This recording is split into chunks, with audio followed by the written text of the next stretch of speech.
प्यारे बच्चों, 11th class की फिजिक्स के चौथे चैप्टर समतल में गति के 8वें लेक्चर में आपका स्वागत है।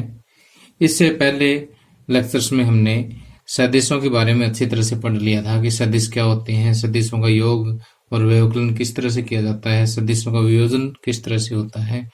इसके अलावा हम समतल में गति से भी परिचित हम हो चुके हैं।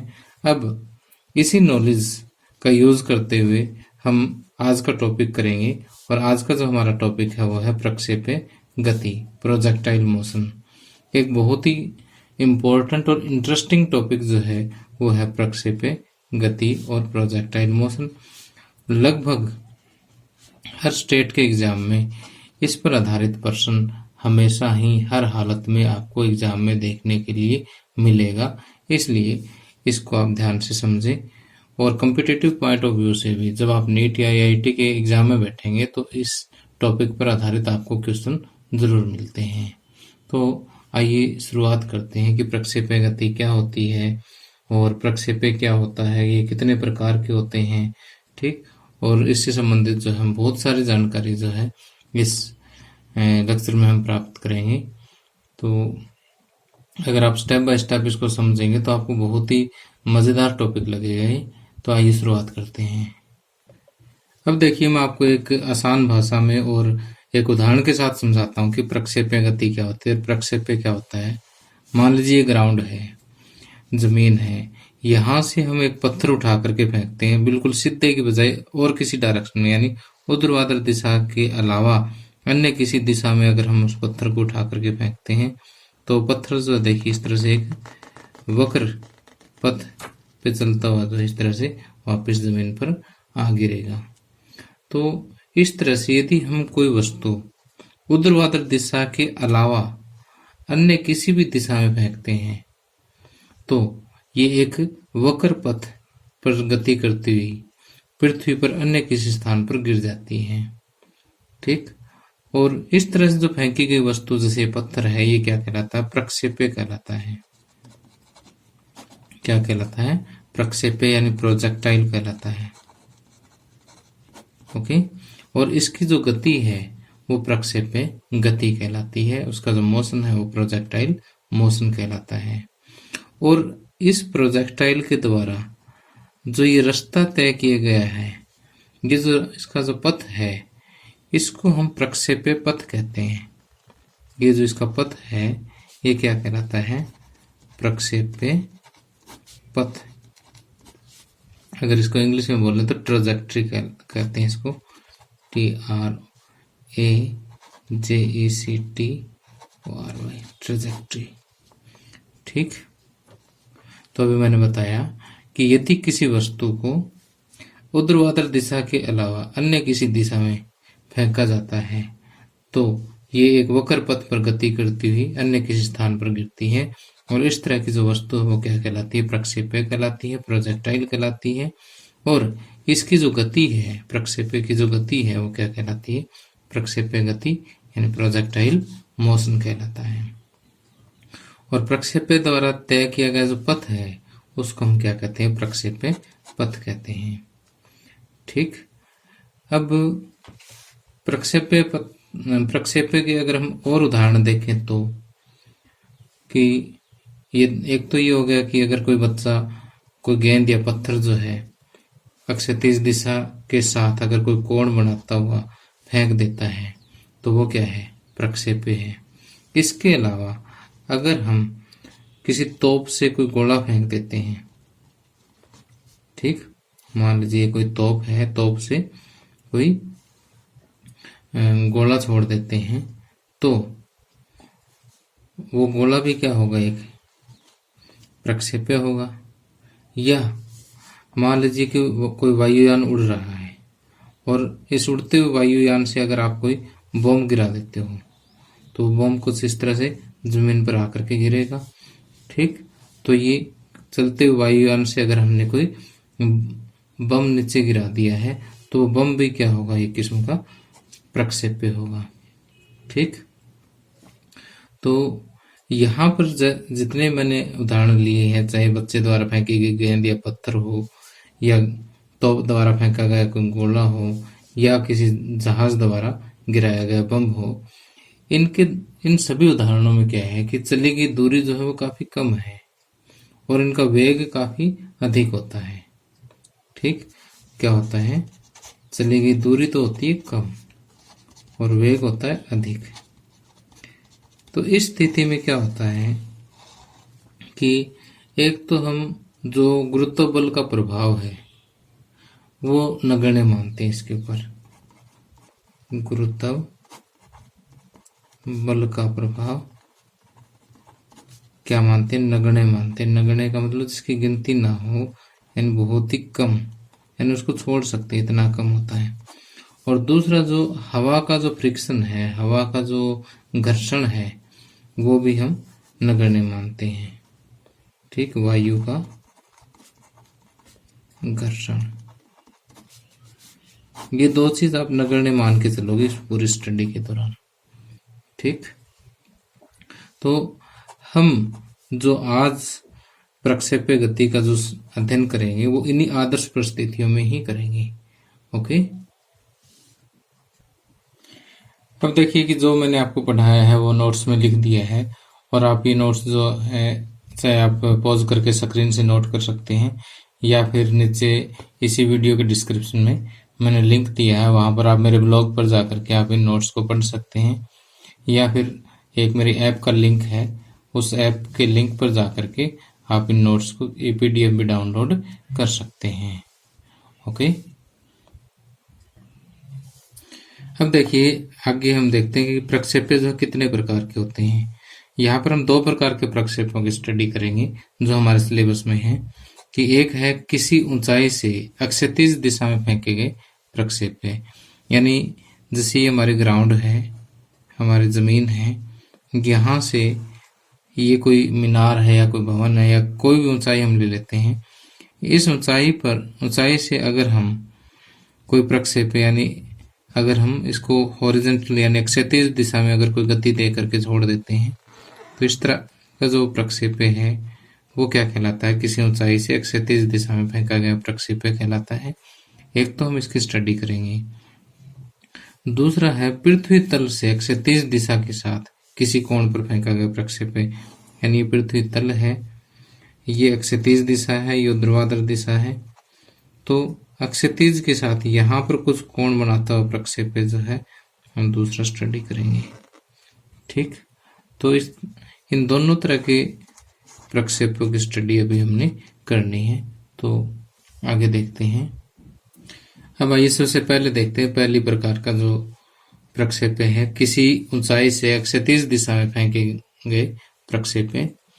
तो इसके लिए ये मान लेते हैं कि ये पृथ्वी का तल है और ये कोई h हाइट की कोई मीनार हम मान लेते हैं, यहाँ से लेकर के जमीन तक ये हाइट कितनी है, h है, और ये h हाइट की कोई मीनार हम ले लेते हैं।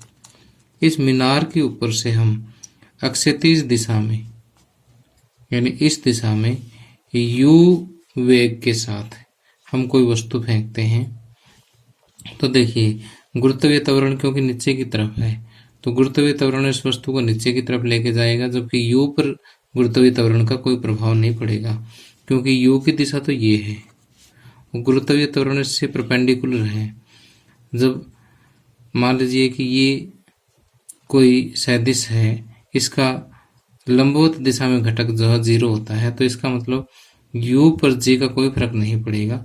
u पूरे मोशन के दौरान, पूरे गति के दौरान, जैसे मान लीजिए ये इस तरह से गति करेगा और ये अल्टीमेटली इस तरह से जमीन पर आ जाएगा, तो इस पूरे गति के दौरान u क्या रहेगा, स्थिर रहेगा। जैसे शुरू में यहाँ पर भी जो अक्षैतिज दिशा में वेग है वो u है, अगर आप यहाँ पर भी देखोगे तो अक्षैतिज दिशा में इसका वेग क्या रहेगा, u ही रहेगा, जबकि ऊर्ध्वाधर दिशा में वेग जो है यहाँ पर 0 है, लेकिन आगे आगे जो ऊर्ध्वाधर दिशा में वेग जो है वो g के अनुसार बदलता रहेगा।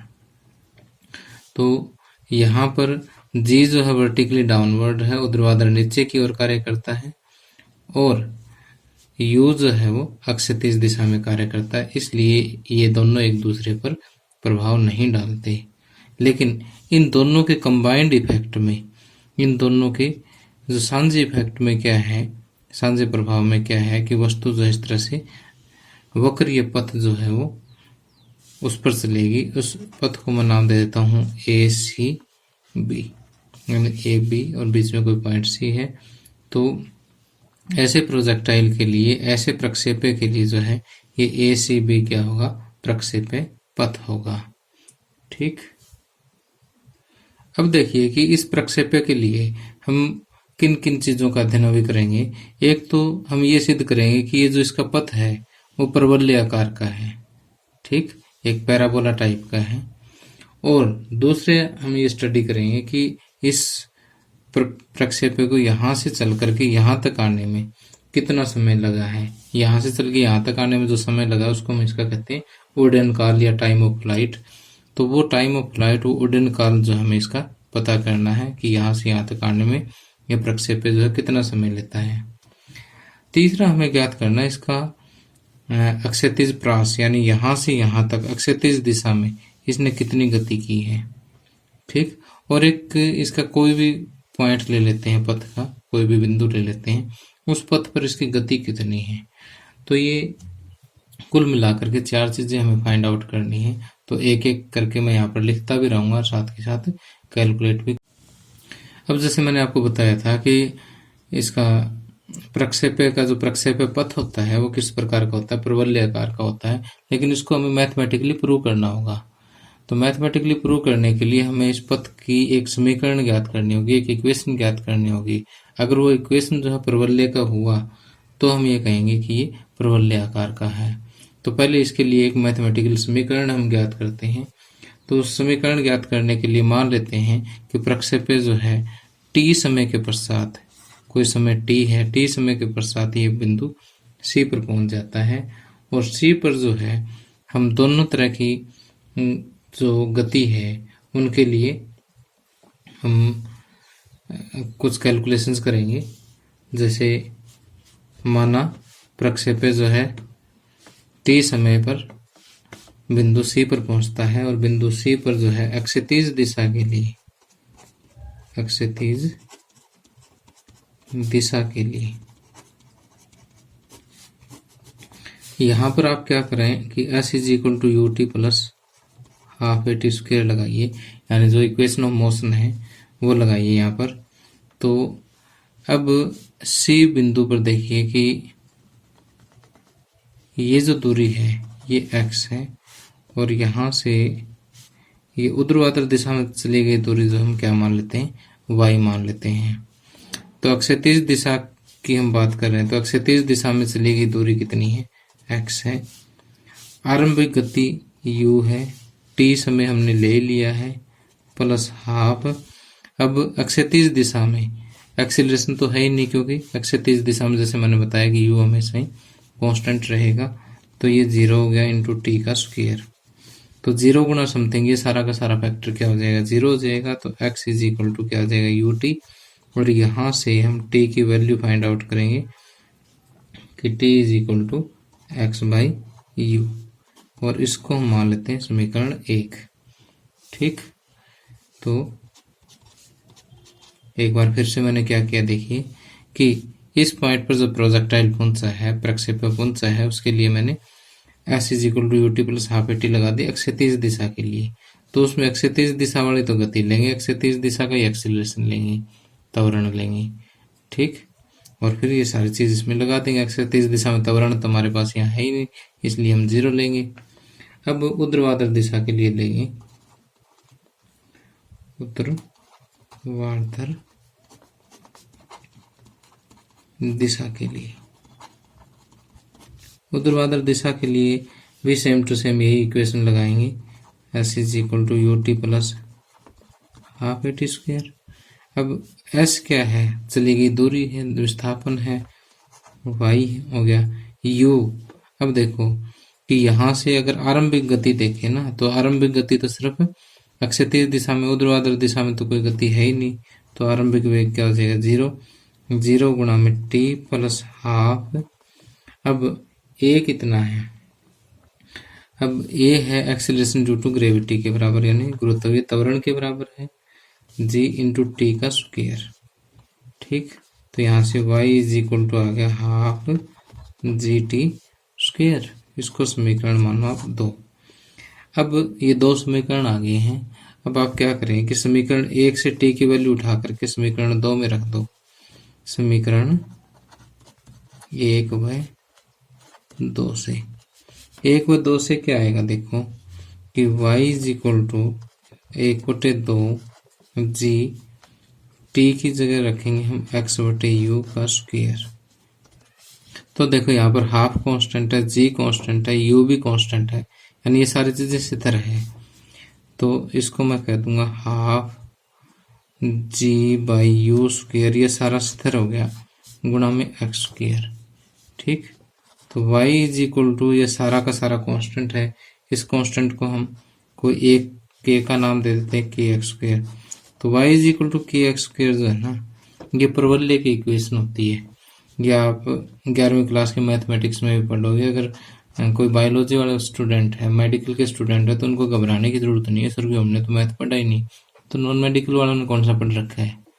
तो आपको टेंशन लेने की जरूरत नहीं है, बस आपको ये चीजें समझनी है कि जैसे आप 10वीं क्लास में क्या करते थे कि दो चर वाले रैखिक समीकरण लेते थे, तो उनका जैसे ग्राफ खींचते थे, सीधी रेखा आती थी, और इस प्रकार के समीकरण का ग्राफ खींचते हैं तो ये परवलय आता है, इसलिए इसको परवलय का समीकरण कहते हैं।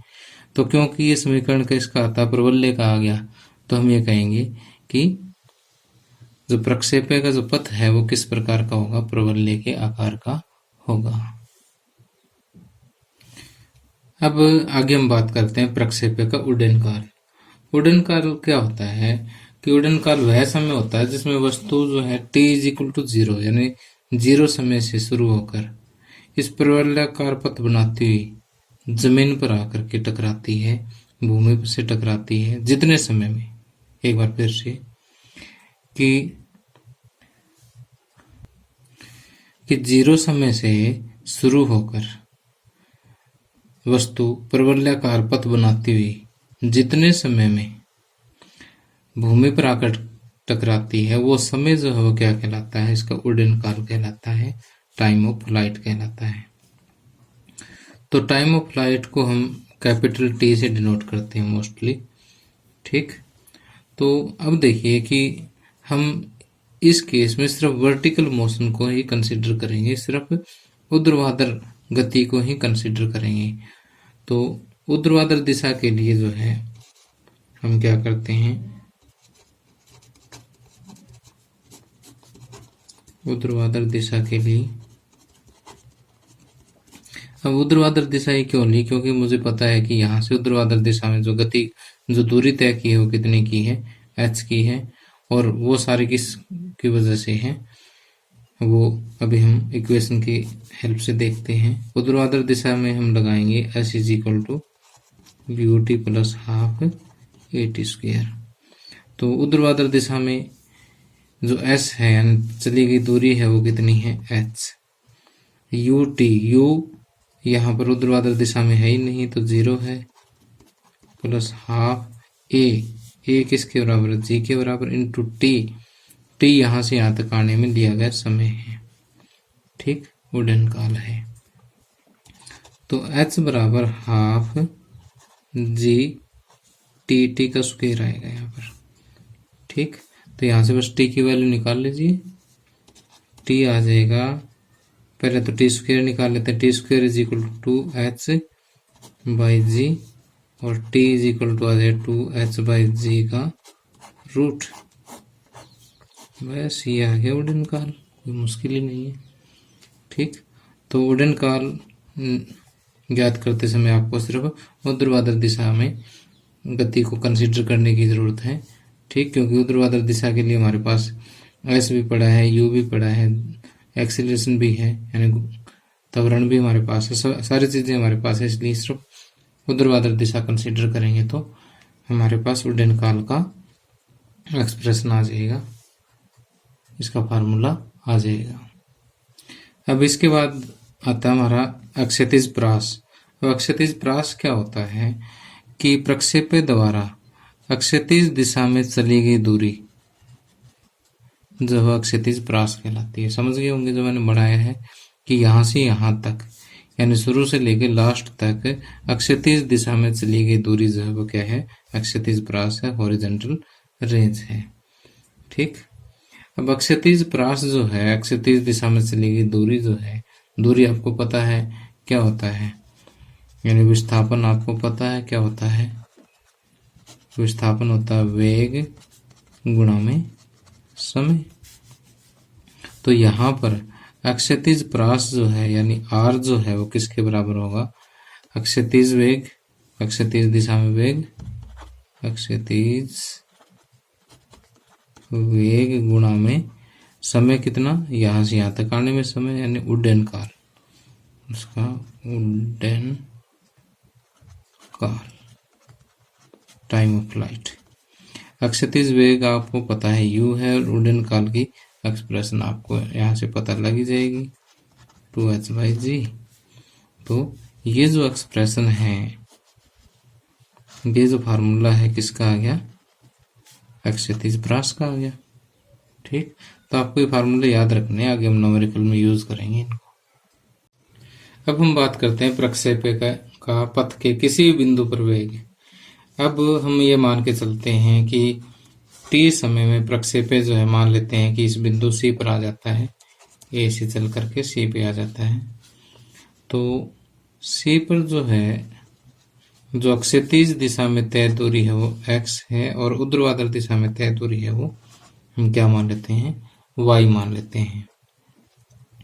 तो यहाँ पर जो वेग है वो देखिए कि दो तरह के वेगों का परिणामी होगा कि एक तो अक्षैतिज दिशा में वेग तो u फिक्स है, मैंने आपको शुरू में बताया था कि u यहाँ पे है, तो अक्षैतिज दिशा में वेग आप कहीं भी देखो u ही मिलेगा। ठीक, लेकिन वर्टिकल दिशा में वेग जो है, ऊर्ध्वाधर दिशा में वेग जो है वो बदलता रहेगा। ठीक, तो जो अक्षैतिज दिशा में वेग है और ऊर्ध्वाधर दिशा में जो वेग है, यहाँ पर इसको अक्षैतिज दिशा वाले वेग को मैं भी x कह देता हूँ और इसको भी y कह देता हूँ। तो इन दोनों का जो परिणामी वेग होगा वो इस बिंदु पर वेग माना जाएगा और उसी को ही हम ज्ञात करेंगे। तो जैसे मान लीजिए हमने पढ़ा था कि अगर दो सदिश P और Q एक दूसरे से लंबवत है तो उनका परिणामी सदिश क्या होता है, उनका परिणामी सदिश का परिमाण जो है p² + q² रूट होता है। तो यहाँ पर जो इनका परिणामी वेग है v जो है वो किसके बराबर होगा, vx² + vy² रूट इसके बराबर होगा। तो अब देखिए vx तो यहाँ पर कितना है, सॉरी u है। ठीक, और vy अगर हमें ज्ञात करना हो यहाँ पर तो उसके लिए आप एक इक्वेशन लगा दीजिए कि v = u + at। ठीक, तो v कितना है, vy, u शुरू में वर्टिकल दिशा में u 0 है, प्लस a की जगह लगे g × t, यहाँ पर समय है तो vy आ गया gt, vy आ गया gt। तो यहाँ पर 1, 2 और 3, अगर 1, 2 और 3 को मिला दे तो v will be equal to u² + g² t²। ये आएगा किसी भी समय पर, किसी भी समय पर या पथ के किसी भी बिंदु पर प्रक्षेपक का वेग आ जाएगा। अब कई बार ये पूछते हैं कि भूमि पर टकराते समय, भूमि पर टकराते समय प्रोजेक्टाइल का जो वेग होगा वो क्या होगा। अब देखिए कि भूमि पर टकराते समय वेग जो है हम इसी इक्वेशन से ज्ञात कर सकते हैं कि v = u² + g²। अब भूमि पर जब टकराएगा तो उसमें t कितना हो जाएगा, टाइम ऑफ फ्लाइट के बराबर हो जाएगा, यानी उड्डयन काल के बराबर हो जाएगा। और उड्डयन काल का आपने समीकरण पहले देख ही रखा है, किसके बराबर होता है, 2h/g का रूट तो वो यहाँ पर हम रख देते हैं कि u² प्लस g² और t² करेंगे तो ये रूट हट जाएगा, तो गुणा में 2h बाई जी से एक जी कैंसिल हो जाएगी और ये रूट तो इसके ऊपर रहेगा ही और ये आ जाएगी u² प्लस 2gh। तो ये वो वेग आ जाएगा जिसके साथ जो है प्रक्षेप्य भूमि पर टकराएगा। तो प्यारे बच्चों, इस तरह से जो है हम किसी ऊंचाई से अक्षैतिज दिशा में फेंके गए प्रक्षेप्य के लिए जो है विभिन्न क्वांटिटीज को कैलकुलेट कर सकते हैं, जिसमें आज हमने देखा कि प्रक्षेप्य पथ जो है वो किस तरह का होता है, पैराबोला होता है, उसकी हमने इक्वेशन ज्ञात की थी। और उसके बाद जो है टाइम ऑफ फ्लाइट यानी उसका उड़न काल हमने कैलकुलेट किया। अक्षैतिज प्रहास यानी ये वाला जो हॉरिजॉन्टल दिशा में जो तय की गई दूरी है ये हमने ज्ञात की। किसी भी समय पर वेग क्या होगा और किस वेग से जो है भूमि पर टकराएगा, तो इन चीज़ों के सभी की कैलकुलेशन आप लोगों को आनी चाहिए। ये जो है आपके सब्जेक्टिव एग्जाम जो है बोर्ड एग्जाम के लिए भी इम्पोर्टेंट है। इसके अलावा इस पर जो हमारे न्यूमेरिकल्स हैं वो बहुत बनते हैं। तो ये जो आर्टिकल है इसको आप अच्छी तरह से 2-3 बार अपने कॉपी पर जरूर करके देखें। अगले लेक्चर में जो है हम पृथ्वी तल से अक्षैतिज दिशा के साथ किसी कोण पर फेंके गए प्रक्षेप्य के लिए ही कुछ इस तरह की क्वांटिटी जो आज हमने कैलकुलेट की है उनकी स्टडी करेंगे। Thank you, have a nice day.